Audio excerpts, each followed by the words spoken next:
All right, so today we're gonna like dive deep, Deep. yeah, into this whole dVPN thing. Yeah. They're kind of like getting a lot of buzz right now Mm-hmm. as like the next big thing for online privacy. For sure. But are they really all that? Yeah. Are they all? They're cracked up to be. That's the question. And that's what we're hoping to find out. Exactly. And help you guys listening figure out Right. if a dVPN is something you should even consider. Yeah. Is it right for you? Yeah. I don't know. So to kind of like really understand dVPNs, Okay. I think we've got to start with just like A little VPN 101. yeah, VPN 101. Back to basics. Back to the basics. Yeah. So a VPN, a traditional VPN, Right. what it does is it encrypts your internet traffic Exactly. and it masks your IP address. Yeah. And that's good for a couple of reasons, right? For right. security. Yeah. So people can't snoop on what you're doing. Right. And Anonymity. anonymity. And also for like bypassing geo restrictions. Yeah. Like if you want to watch, Watch something. yeah, you want to watch BBC, Yeah. but you're not in the UK. Right. Exactly. So you need a VPN for that. you need a VPN for that. Yeah. But the thing about traditional VPNs is they rely on these centralized servers. Right. They've got that one company. It's all going through All your data is going through their services. one company. Yep. And that can be, a bit of a, It's a point of vulnerability. yeah, it's a vulnerability. Yeah, for sure. And that's where dVPNs come in. Exactly. That's the whole point. Yeah. dVPNs are decentralized. So instead of having like, instead of that one central hub, one central hub, you've got a whole network of independent computers. like a swarm of bees. Swarm of bees. Instead of a hive. Right. Instead of that one hive. Yeah. All controlled by the queen bee. Yeah. You've got all these bees buzzing around doing their own thing. And that makes it much harder. Way harder to track you and your Yeah. data. Yeah. And block. And block you. Yeah. It's much harder to censor. So how does like blockchain Okay, so blockchain. fit into all of this? Right. Blockchain is kind of the backbone of this whole decentralized system. Okay. Think of it like a giant digital ledger Okay. that everybody can see, Okay. but nobody can mess with. Right. So it keeps track of all the transactions Yeah. happening on the dVPN network, Okay. makes things transparent and accountable. Okay. And then you've got smart contracts. Oh, yeah, I've heard of those. Smart contracts are like these little self-executing agreements Okay. built right into the blockchain. Okay. And they basically govern how all those nodes in the network Okay. interact with each other, how they share data, Gotcha. all that good stuff. So instead of like relying on one company Right. to like keep your data safe, Yep. you're relying on like The whole network. this whole network, The whole swarm. the whole swarm of bees. of bees working together Yeah, to keep things secure. that's pretty cool. It's a pretty neat concept. Yeah, very cool. So what are the like actual advantages? Okay, so let's talk about the benefits. Yeah, like for me, For you as a user, why would I care about this? why would you want a dVPN? Yeah.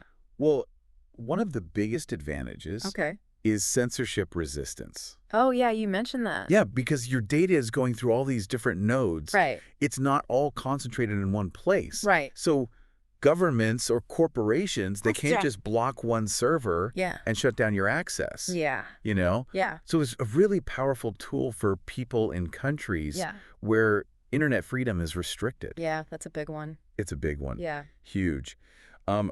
What else? Another big advantage is privacy, Okay. because there's no single company collecting all your data and storing logs. Right. It's much harder for anyone to track your activity. Yeah. You know what I mean? Yeah. So enhanced privacy is a big one. Okay. And then another thing that I really like about dVPNs is that a lot of them are open source. Oh, yeah. You mentioned that before. Yeah, so that means anyone can look at the code, Yeah. see how it works, Right. make sure there are no vulnerabilities. So it's like, It's transparency. yeah, It's accountability. it's like having a whole community of experts, Exactly. like constantly checking for problems Yeah. and making improvements. Yeah. That's pretty cool.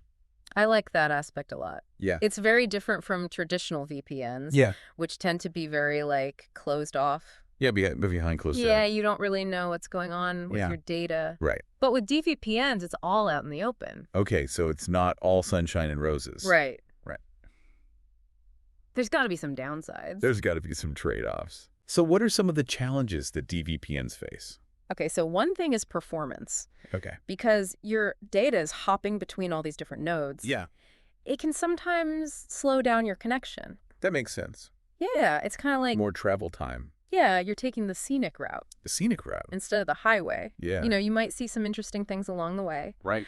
but it's going to take a little longer to get to your destination. Yeah. So if you're doing something Yeah. that requires really high speeds, Yeah, like gaming. yeah, like gaming or streaming, Yeah. you might notice a difference Right. with a dVPN. Okay, so that's one thing. Yeah. Yeah. Another thing is security, Okay. because anyone can operate a node. Well, There's always a risk that some bad actors right. could join the network, Yeah. you know, and try to do some shady stuff. Right. So developers are working on ways to vet nodes Okay. and make sure they're legitimate, Yeah. but it's something to be aware of. So there's always that risk. Yeah, it's a risk with any decentralized system. Yeah. Really? I imagine like setting up a dVPN Oh, yeah. is probably more complicated. It can be a little bit more technical Yeah. than just downloading a VPN app Yeah. and clicking connect. Right. So there's a bit of a learning curve. Yeah.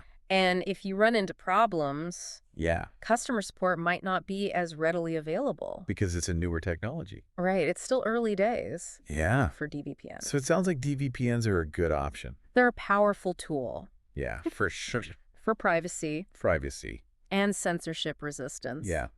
But maybe not for everybody. Yeah, it depends on your priorities. Yeah. If privacy is your number one concern Yeah. and you're willing to put in a little extra effort, Yeah.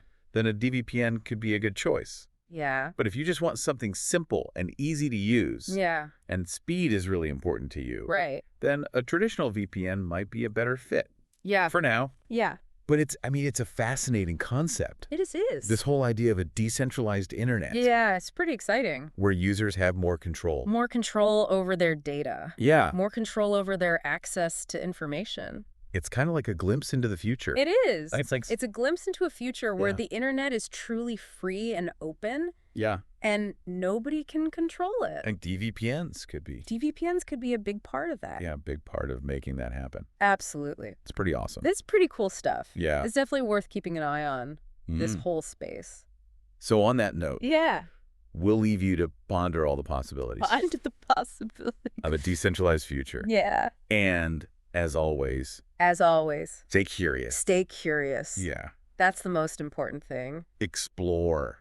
Keep learning. Keep learning. Keep digging. Yeah. It's all out there. It's a big world out there. It is a big world. The internet especially. The internet is vast. Yeah. And constantly changing. So stay curious. Stay curious, my friend. All right. Thanks for joining us. Thanks for having me. Yeah, this was fun. This was great. All right. We'll see you next time. See you next time. Bye.